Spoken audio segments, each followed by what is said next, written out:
Some things are not meant to be seen. Others are not meant to be touched. But there are entities that cannot even tolerate the presence of a shadow. Deep within a facility designed for the impossible, there is a room that never knows darkness. This is the containment chamber for SCP-017. To an outside observer, the space is a sterile exercise in brutalist architecture. It is a concrete cell, 6 meters wide, 6 meters long, and 4 meters high. The air inside is heavy with the smell of ozone and the constant, oppressive hum of electricity. There are no windows to let in the sun. There are no comforts for the living. There is only the light.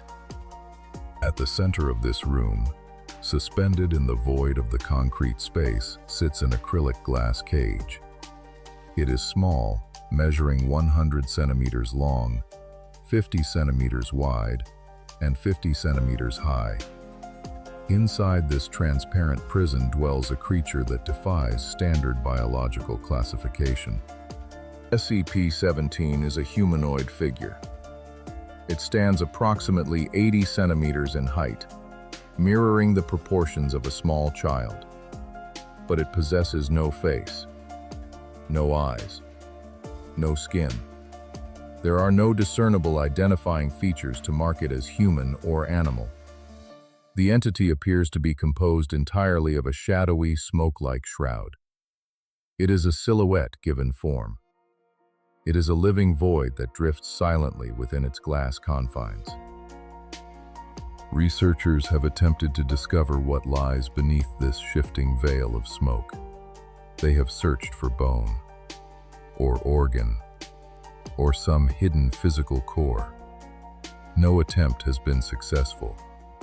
There is nothing found but the shroud itself. Yet, the possibility of something hiding deep within that darkness has never been fully ruled out. The void remains a mystery. The entity is classified as Keter. This designation is not given lightly. It signifies a level of danger and a difficulty of containment that demands absolute, unwavering precision. For SCP-017, the margin for error is non-existent. A single mistake does not lead to a breach. It leads to erasure. The primary defense against the entity is light. High-intensity arc lamp spotlights are bolted to every available surface of the room. They are attached to the walls. They are fixed to the ceiling. They are embedded in the floor. Every single lamp is pointed directly at the acrylic cage. The goal is total, absolute illumination. SCP-017 must be constantly exposed to light from every conceivable angle. There must be no gaps in the coverage. There must be no flickers in the current. The entity does not move much when bathed in this artificial glare. It remains a drifting, silent shape of smoke, suspended in its glass box. But it is waiting. It is waiting for the one thing that can grant it power: a shadow. Should any fragment of darkness fall upon SCP-017, the response is instant. It is rapid. It is brutal. The moment a sliver of shade touches the entity, its drifting stops. It lunges. The motion is immediate, a streak of void and smoke that strikes with horrifying velocity. SCP-017 does not attack with claws or teeth. Instead, it completely encloses the object, casting the shadow within its own shroud. The entity wraps itself around the target, swallowing it in an absolute darkness from which there is no escape. Then, as quickly as the attack began, SCP-017 returns to its normal size and shape. When the smoke clears, the object is gone. There is no debris left behind. There is no blood.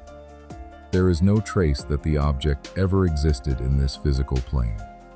It is simply erased from reality. Because of this terrifyingly efficient predatory instinct, the maintenance of the light system is the highest priority for the facility. A dedicated control room monitors the functionality of the spotlights every second of every day. The personnel stationed there are not looking for the entity. They are looking for a burnt-out bulb. They are monitoring the emergency generator systems with an intensity that borders on paranoia. If a single lamp fails, it is treated as a critical breach. Maintenance must be called immediately. A dead bulb creates a shadow, and in this room, a shadow is an invitation.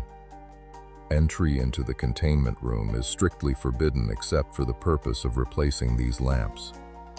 Even then, the protocol is rigid and unforgiving. Personnel entering the chamber are required to wear designated full-body reflective suits. These suits are designed to bounce light away from the wearer, ensuring that they do not inadvertently cast a shadow upon the entity. The technicians move with agonizing caution. They are warned, repeatedly and explicitly, never to step in front of a functional spotlight. To block the beam for even a fraction of a second is to risk an encounter with the shroud. In this room, your own body is a liability. Your own silhouette is a weapon that can be turned against you. The silence of the concrete room is broken only by the buzzing of the arc lamps and the heavy breathing of technicians in silver suits. They work under the gaze of a creature that looks like a child, but behaves like a vacuum, waiting for a single lapse in power. They are one flicker away from becoming part of the void. There are those with higher security clearances, specifically beta clearance or above, who have been directed to another file. Document Keter-017.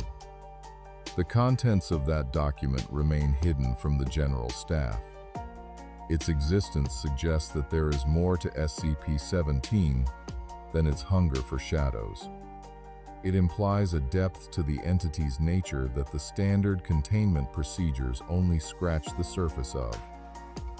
For now, the facility relies on the simple physics of light and reflection. They keep the generators running. They replace the bulbs. They wear the silver suits. They maintain the illusion of control over a void that cannot be measured and cannot be understood. But as long as SCP-017 remains in its cage, the staff is reminded of a fundamental truth about the dark.